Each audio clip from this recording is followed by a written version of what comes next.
Melanin কিভাবে active হয় এবং কিভাবে মেস্তায় উৎপন্ন হয়।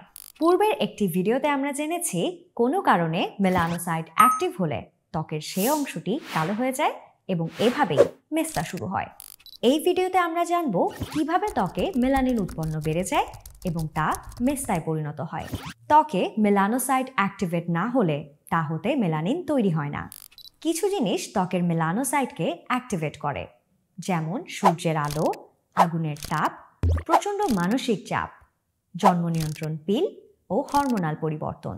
মূলত এসব কারণেই মেলানিন উৎপন্ন বেশি হতে থাকে। আর যেহেতু মেলানোসাইট চামড়ার একটু নিচে অবস্থিত, সে কারণে এখানেই মেলানিন তৈরি হবার পর এই মেলানিন চামড়ার ওপরে অবস্থিত কেরাটিনোসাইট নামক কোষে চলে আসে।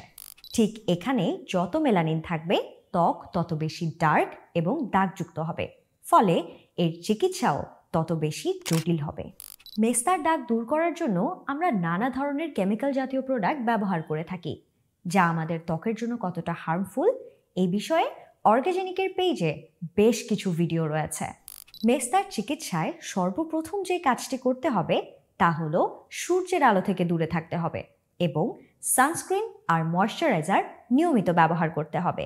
আর সাথে অর্গাজেনিকের প্রমাণিত সমাধান মেলাজমা মাস্টার ট্রিটমেন্ট কম্বো তো আছেই আপনাদের সাথে। আপনার ত্বকের যে কোনো সমস্যায় অর্গাজেনিকের স্কিন কেয়ার এক্সপার্টদের পরামর্শ নিতে ইনবক্স করুন অথবা কল করুন আমাদের হটলাইন নম্বরে।